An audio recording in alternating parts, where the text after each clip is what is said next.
नमस्कार, आप देख रहे हैं आर्या न्यूज और आपके साथ मैं हूं प्रियंका तिवारी। इस खास पेशकश में आप सभी का स्वागत है। खबरों की ओर रुख करेंगे। सैफई के एसएस मेमोरियल स्कूल में आयोजित कार्यकर्ता सम्मेलन में एक मंच पर अखिलेश यादव, चाचा शिवपाल सिंह यादव और रामगोपाल यादव नजर आए। लंबे समय बाद दोनों नेताओं के एक साथ आने से कार्यकर्ताओं में जोश भर दिया गया है। शिवपाल सिंह यादव ने बुक्के देकर अखिलेश यादव का स्वागत किया। दोनों के मंच साझा करने से परिवार में अनबन की अटकलों पर पूर्ण विराम लग गया है। इस दौरान शिवपाल यादव ने कहा कि परिवार फिर से एकजुट हो गया है।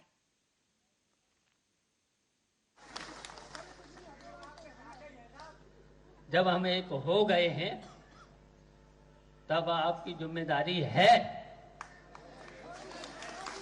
कि पुराना जो विधानसभा वाला रिकॉर्ड है वो आपको तोड़ना है, रिकॉर्ड तोड़ना है और जीत और से बड़ी कराना है। बताओ कराओगे? हाथ उठा के बताओ।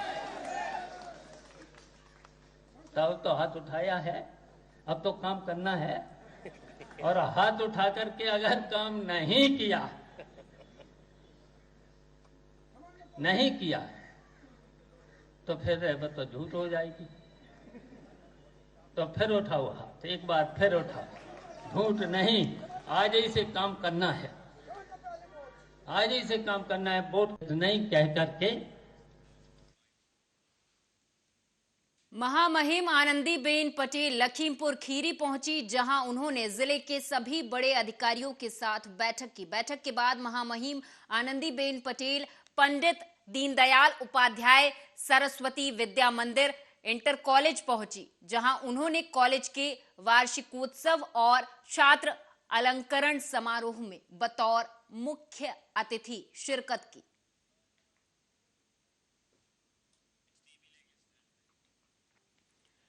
गोरखपुर में डेंगू संक्रमण के अब तक 250 मरीज सामने आए हैं, जिसमें 154 मरीज महानगर और 94 ग्रामीण इलाकों में पाए गए हैं। अब तक की संख्या 248 हो गई है, जिससे मरीजों को इलाज के बाद घर भेजा जा सके ऐसे भी मरीज मिले हैं। वहीं 13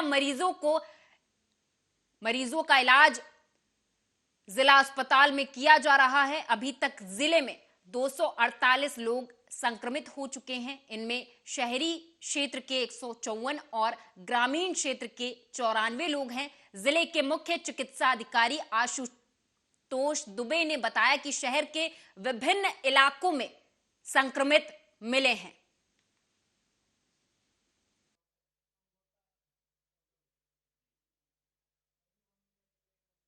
अभी तक डेंगू के हमारे पास 242 मरीज निकल चुके हैं, लेकिन सुखद स्थिति ये है कि जो मरीज हैं वो सामान्य मरीज हैं और डेंगू के पेशेंट निकल रहे हैं। 4 से 5 दिन में ठीक हो जा रहे हैं। कल और परसों भी हमारे यहाँ 4-5 मरीज का एवरेज है। जो पहले संख्या हमारे यहाँ 20, 25 और 10 के चलती थी, अब वो संख्या जो है 2-4 में सिमट गई है। और इसका कारण जो है तापमान का परिवर्तन है। लोगों के द्वारा पूरी बांह के कपड़े पहने जा रहे हैं। जो जन जागरूकता अभियान आप लोगों ने चलाया है, आप लोगों के चैनल के माध्यम से चला है, उसकी वजह से लोग अपने घरों की साफ़ सफाई कर रहे हैं, पानी कहीं एकत्र नहीं होने दे रहे हैं, इसकी वजह से हो रहा है। और सभी प्राइवेट पैथोलॉजीज़ को निर्देशित किया गया है कि वो रिपोर्टिंग अपनी समय से करें। और जहाँ पर हम लोगों ने सरकार से हम लोगों को एक निर्देश और प्राप्त हुआ है कि एलाइजा, पहले बड़ा कन्फ्यूज़न था कि एलाइजा टेस्ट और कार टेस्ट में, लेकिन सरकार का निर्देश। शाहजहांपुर के विभिन्न राजस्व विभागों में भ्रष्टाचार के नए नए मामले सामने आते रहते हैं। एक और नया मामला सामने आया है। आरोप है कि जब पीड़ित ने जमीन खरीदी थी, चकबंदी होने के बाद किसी और का नाम आ गया। साथ ही आरोप लगाया कि किसके कहने पर ऐसा हुआ है। सीएम के सख्त निर्देश दिए गए हैं कि सरकारी कर्मचारी को भी प्राइवेट कर्मचारी। हम दूसरे का खाना बना के गुजर करते हैं और भूखे प्यासे यहाँ भाग के आते हैं और ये कह रहे कि दूसरी पार्टी बुला के लाओ जाके। अगर दूसरी पार्टी बुला के ला जाके अगर विधान खाता मेरे साथ कोई दुर्घटना हो गई, इसके जिम्मेदार कौन बनेगा? मैं मेरा पति भी मार डाला और मेरे बच्चे दो छोटे, हम दूसरी पार्टी कैसे बुला लेंगे? आप बताओ, क्या मुझे खतरा नहीं है? वो आदमी में वो चाह रहा। हमारे पिताजी ने जमीन खरीदी थी इनके पिताजी से, तो जमीन खरीदने के बाद में उसको दादी था विनायक और लग गई चकबंदी में चकली और इनके लड़का के नाम पर हो जाए इनको, उन्होंने विरासत करवा ले, उसके बाद हमारा दाखिल था इनको आप परेशानी इतने दे लेके अपना नाम करवाए हाँ, कोई भी उनको वकील बुला नहीं। रायबरेली में कल केंद्रीय बाल विकास मंत्री स्मृति ईरानी का दौरा है। बता दें कि केंद्रीय मंत्री लखनऊ एयरपोर्ट से सलोन सीएचसी पहुंचेंगी, तो वहीं इसके बाद सलोन सीएचसी में रक्तदान शिविर का उद्घाटन करेंगी। बता दें आपको, इसके बाद डीह ब्लॉक में विकास कार्यों का लोकार्पण और शिलान्यास भी करेंगी।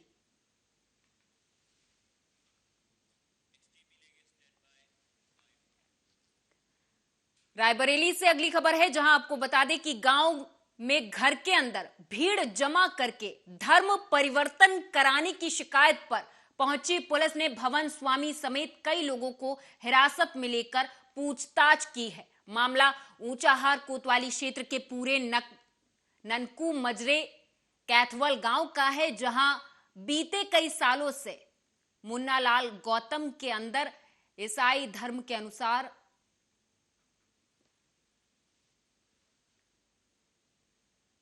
मामला यह है कि यहाँ पे जो है यीशु मसीह के नाम से प्रार्थना किया जाता है, धर्म परिवर्तन कराते हैं। तो हम भी आते थे और जब हमको ऐसा कहा गया कि धर्म परिवर्तन कर लो, तो हमने कहा हम नहीं करेंगे।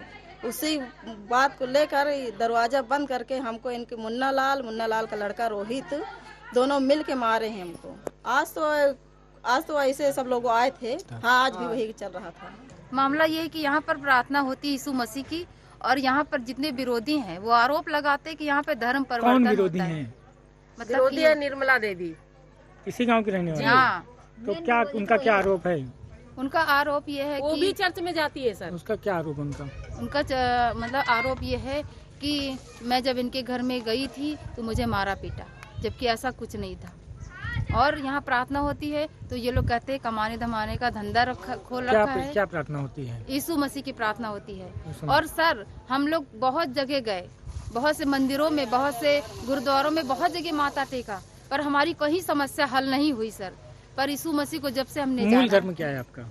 मूल धर्म हिंदू है। तो आपको लाभ हुआ है? आपका बहुत मतलब लाभ कहने का हुआ है। मतलब आपने प्रेयर किया तो आपको लाभ? मुझको ग्रामीणों द्वारा सूचना दी गई थी कि ग्रामीणों ने बताया कि यहाँ जो धर्म परिवर्तन का कार्य जो है पिछले कई सालों से चल रहा है, जिसकी शिकायत मैंने पिछले रविवार को कोतवाल महोदय को करा था, और उसमें कोई उचित कार्रवाई नहीं होने के कारण मैंने डीएम साहिबा को फोन किया। आज क्या हुआ? अब पुलिस आई है, पुलिस आपको ले गई है अपना। किससे शिकायत किया था आपने? हमने डीएम से शिकायत करी थी कि यहाँ धर्म फोन के परिवर्तन। माध्यम से?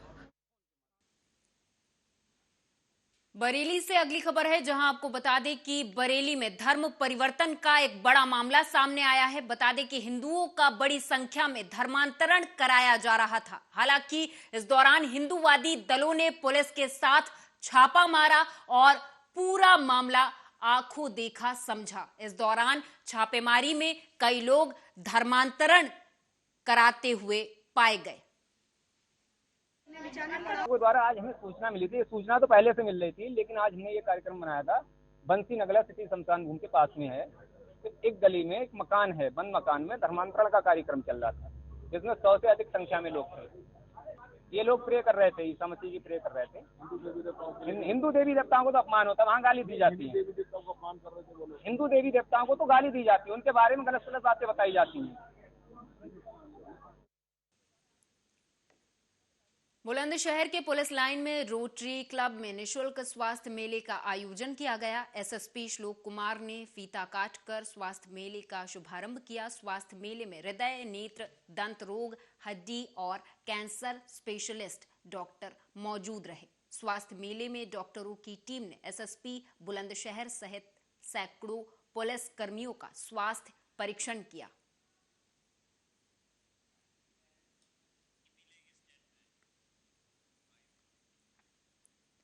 यूपी सरकार के अध्यक्ष रविकांत गर्ग ने गोरखपुर मंडल के भारतीय उद्योग व्यापार मंडल के पदाधिकारी और व्यापारियों के साथ बैठक की। बैठक में सरकार के द्वारा व्यापारी हित में किए गए कार्यों पर चर्चा की गई। बैठक में अध्यक्ष रविकांत गर्ग ने बताया कि पहले के प्रदेश सरकारों में व्यापारियों को पलायन करना पड़ता था। जब से उत्तर प्रदेश में योगी जी की सरकार आई है, तब से व्यापारी अपने आप को पूरी तरह से सुरक्षित महसूस कर रहे हैं।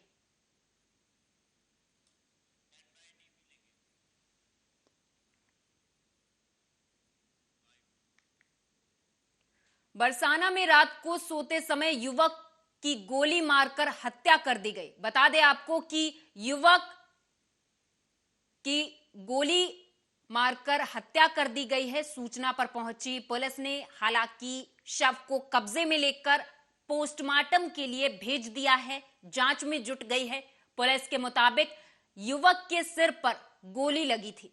पुलिस ने प्रथम जांच में युवक के प्रेम प्रसंग में हत्या की आशंका जताई है।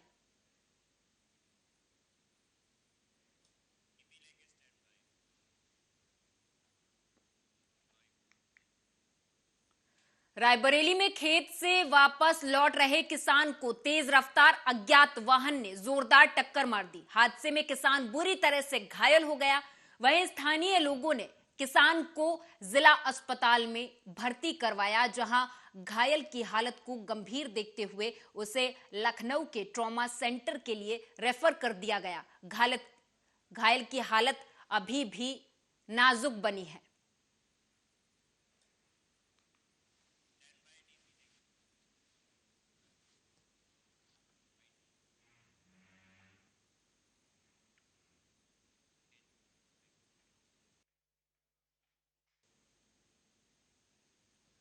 पंजाब के मोगा का 19 साल का हैप्पी इतना दीवाना है कि एक बार किसी को देख लेता है तो उसकी तस्वीर कागज पर उकेर देता है, पेंशन से पेंट कर देता है। हैप्पी सिंह ने कहा कि जब वो बच्चा था तो देखा करता था कि उसके पिता पेंसिल से कागज पर चित्र बनाते थे, जिसके बाद उसे भी ये शौक जागा और उसने पढ़ाई के साथ साथ पेंटिंग भी शुरू की। मेरा नाम हैप्पी सिंह है ਤੇ मैं इसे साल अपनी +2 ਕਲੀਅਰ ਕੀਤੀ ਹੈ। ਮੇਰੀ ਉਮਰ 19 ਸਾਲ ਦੀ ਹੈ ਅਤੇ ਜੇ ਪੇਂਟਿੰਗ ਦੀ ਗੱਲ ਕੀਤੀ ਜਾਵੇ ਤੇ ਸ਼ੌਂਕ ਮੈਨੂੰ ਬਚਪਨ ਤੋਂ ਹੀ ਸੀ। ਮੈਂ ਆਪਣੇ ਡੈਡੀ ਨੂੰ ਦੇ ਦਿੰਦਾ ਸੀਗਾ। ਪਹਿਲਾਂ ਇਹ ਸ਼ੌਂਕ ਮੇਰੇ ਡੈਡੀ ਜੀ ਨੂੰ ਹੁੰਦਾ ਸੀਗਾ, ਉਹ ਵੀ ਡਰਾਇੰਗ ਕਰਦੇ ਹੁੰਦੇ ਸੀਗੇ। ਮੈਂ ਉਹਨਾਂ ਨੂੰ ਦੇ ਦਿੰਦਾ ਸੀਗਾ, ਬਹੁਤ ਵਧੀਆ ਡਰਾਇੰਗ ਕਰਦੇ ਹੁੰਦੇ ਸੀਗੇ ਤੇ ਮੇਰਾ ਵੀ ਦਿਲ ਕਰਦਾ ਹੁੰਦਾ ਸੀ ਕਿ ਮੈਂ ਉਹਨਾਂ ਵਾਂਗੂ ਡਰਾਇੰਗ ਕਰਾਂ ਤੇ ਉਨੀ ਵਧੀਆ ਡਰਾਇੰਗ ਬਣਾਵਾਂ। ਤੇ ਫਿਰ ਉਦੋਂ ਤੋਂ ਹੀ ਮੈਨੂੰ ਸ਼ੌਂਕ ਦਾ ਡਰਾਇੰਗ ਦਾ ਪੈ ਗਿਆ ਤੇ ਮੈਂ 10 ਸਾਲਾਂ ਤੋਂ ਹੀ ਡਰਾਇੰਗ ਕਰਦਾ ਆ ਰਿਹਾ। ਹੁਣ ਤੱਕ ਮੈਂ ਕਾਫੀ ਡਰਾਇੰਗ ਬਣਾ ਚੁੱਕਿਆ, ਜਿਵੇਂ ਕਈ ਐਕਟਰਸ ਦੀਆਂ ਵੀ ਡਰਾਇੰਗਸ ਬਣਾਈਆਂ ਹਨ, ਗੁਰੂਆਂ ਦੀਆਂ ਡਰਾਇੰਗਸ ਬਣਾਈਆਂ ਹਨ ਅਤੇ ਇਤਿਹਾਸਿਕ ਡਰਾਇੰਗਸ ਵੀ ਬਣਾਈਆਂ ਹਨ। 2 ਸਾਲ ਪਹਿਲਾਂ ਮੈਂ ਸੋਨੂ ਸੂਦ ਦੀ ਵੀ ਡਰਾਇੰਗ ਬਣਾਈ ਸੀ ਅਤੇ ਉਹਨਾਂ ਦੇ ਘਰ ਜਾ ਕੇ ਮੈਂ ਉਹਨਾਂ ਨੂੰ ਦੇਖ ਕੇ ਆਇਆ ਸੀਗਾ। ਉਹਨਾਂ ਨੇ ਕਾਫੀ ਮੈਨੂੰ ਉਤਸ਼ਾਹਿਤ ਕੀਤਾ ਅਤੇ ਹੋਰ ਐਵੇਂ ਡਰਾਇੰਗਸ ਕਰਦੇ ਰਹਿਣ ਨੂੰ ਕਿਹਾ ਅਤੇ ਕਿਹਾ ਕਿ ਸ਼ੌਂਕ ਤਕਰੀਬਨ ਜੀ ਬਚਪਨ ਤੋਂ ਹੀ ਸੀਗਾ ਜੀ। ਆਪਣੇ 8 ਸਾਲ ਦੀ ਉਮਰ ਤੋਂ ਜਾਣੀ ਕਿ ਇਹਨੂੰ ਸ਼ੌਂਕ ਲੱਗਿਆ ਹੋਇਆ ਜੀ। 4th 5ਵੀਂ ਜਦੋਂ ਪੜ੍ਹਦਾ ਸੀ ਜੀ ਇਹ। ਅਤੇ ਉਦੋਂ ਬਾਅਦ ਕਿਉਂਕਿ ਮੇਰਾ ਸ਼ੌਂਕ ਖੁਦ ਦਾ ਹੁੰਦਾ ਸੀਗਾ ਜੀ ਵੀ ਮੈਂ ਵੀ ਡਰਾਇੰਗ ਕਰਦਾ ਹੁੰਦਾ ਸੀਗਾ, ਪਰ ਮੇਰਾ ਸ਼ੌਂਕ ਕੁਛ ਮਜਬੂਰੀਆਂ ਕਬੀਲਦਾਰੀਆਂ ਕਰਕੇ ਅਧੂਰਾ ਰਹਿ ਗਿਆ ਸੀ। ਹੁਣ ਮੇਰਾ ਬੇਟਾ ਕਰ ਰਿਹਾ ਜੀ, ਇਹਦੀ ਪੂਰੀ ਸਪੋਰਟ ਕਰ ਰਹੇ ਹਾਂ। ਬਹੁਤ ਵਧੀਆ ਵਧੀਆ ਪੇਂਟਿੰਗਾਂ ਬਣਾਉਂਦਾ, ਬਹੁਤ ਵਧੀਆ ਸਕੈਚ ਤਿਆਰ ਕਰਦਾ, ਗੁਰੂ ਸਾਹਿਬਾਨਾਂ ਦੇ ਤਿਆਰ ਵੀ ਕੀਤੇ, ਹੋਰ ਵੀ ਕਰ ਰਿਹਾ ਹੈਗਾ ਅਤੇ ਬਾਕੀ ਨਸ਼ਿਆਂ ਪੱਤਿਆਂ ਤੋਂ ਮੁਕਤ ਆ। ਅਤੇ ਅਸੀਂ ਜਿਹੜਾ ਕਹਿੰਦੇ ਸਾਡਾ ਸ਼ੌਂਕ ਅਧੂਰਾ ਰਹਿ ਗਿਆ, ਅਸੀਂ ਉਹਦੇ ਵਿੱਚ ਦੇਖ ਰਹੇ ਹਾਂ, ਸਾਨੂੰ ਬਹੁਤ ਗਰਵ ਮਹਿਸੂਸ ਹੁੰਦਾ ਜੀ। ਸਰ ਇਹਦੀਆਂ ਜਿਹੜੀ ਪੇਂਟਿੰਗਾਂ ਤਾਂ ਜਾਣੀ ਕਿ ਬਹੁਤ ਇਹਨੇ ਬਣਾਈਆਂ ਹੈਗੀਆਂ। ਤਕਰੀਬਨ ਪਹਿਲਾਂ ਇਹ ਡਰਾਇੰਗ ਸ਼ੀਟਾਂ 'ਤੇ ਬਣਾਉਂਦਾ ਹੁੰਦਾ ਸੀਗਾ, ਡਰਾਇੰਗ ਕਾਪੀਆਂ 'ਤੇ ਉਹ ਭਰੀਆਂ ਪਈਆਂ ਇਹਦੀਆਂ ਘੱਟੋ ਘੱਟ 10-15 ਤਾਂ ਉਹੀ ਭਰੀਆਂ ਵੀ ਹੋਣਗੀਆਂ। ਹੁਣ ਇਹ यानी कि स्केच ਜਿਹੜੇ ਤਿਆਰ। इसी के साथ इस बुलेटिन में मेरे साथ बस इतना ही। आप देखते रहें आर्या न्यूज़।